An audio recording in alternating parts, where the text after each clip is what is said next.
अब वसुंधरा के आगे झुकने को तैयार हाईकमान। वसुंधरा समर्थक बड़े नेता की हुई वापसी। 7 बार के विधायक देवी सिंह 4 साल बाद फिर बीजेपी में हुए शामिल।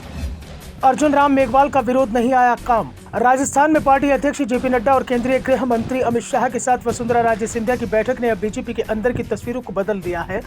कुछ हम झुके कुछ तुम झुको की तर्ज पर वसुंधरा ने हाईकमान की बात को स्वीकार कर लिया है, जिसमें किसी को भी सीएम पद का उम्मीदवार घोषित नहीं किया गया है। तो दूसरी ओर से वसुंधरा समर्थकों के लिए टिकट और पार्टी में शामिल होने के दरवाजे पूरी तरह से खोल दिए गए हैं। नड्डा और शाह ने साफ कर दिया है कि टिकट वितरण में राज्य की राय सबसे महत्वपूर्ण मानी जाएगी और इसका असर भी अब दिखाई देने लगा है, जब बीकानेर में सांसद और केंद्रीय मंत्री अर्जुन राम मेघवाल को बड़ा झटका लगा है। दरअसल अर्जुन राम मेघवाल को बीजेपी में वसुंधरा विरोधी खेमे का नेता माना जाता है।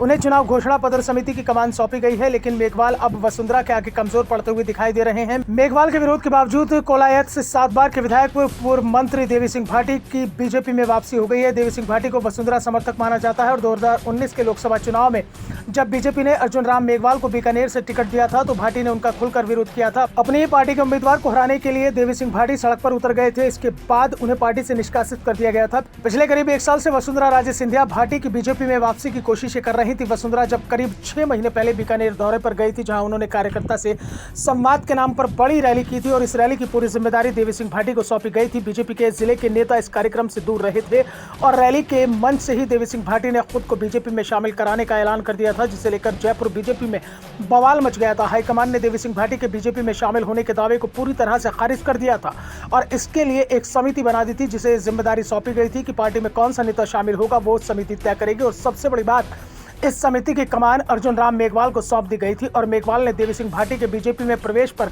वीटो लगा दिया। लेकिन चुनाव से पहले ही अर्जुन राम मेघवाल को पूरा विरोध पार्टी हाईकमान ने एक तरह से किनारे लगाकर कर दिया है। दरअसल नड्डा और शाह जब जयपुर में आए तो उन्होंने सबसे पहले वसुंधरा राजे सिंधिया के साथ 15 मिनट अलग से बैठक की और इस बैठक में कई मुद्दों पर सहमति बनी। बैठक के बीच वसुंधरा ने देवी सिंह भाटी का मामला भी उठा दिया।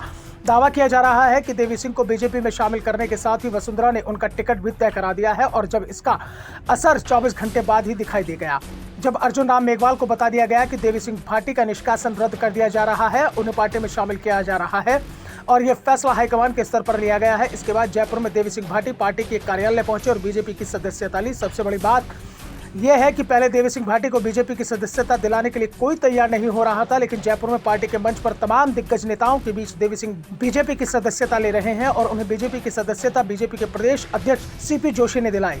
जोशी ने देवी सिंह को दुपट्टा पहनाया। इस दौरान राजस्थान में चुनाव प्रभारी प्रहलाद जोशी, प्रदेश प्रभारी अरुण सिंह, नेता प्रतिपक्ष राजेंद्र राठौड़ और ज्वाइनिंग कमेटी के सदस्य वासुदेव देवनानी भी मौजूद रहे। देवी सिंह भाटी को बीजेपी में प्रवेश दिलाने का ये कार्यक्रम देर रात 10 बजे किया गया। Bureau report, the Navdarpan news.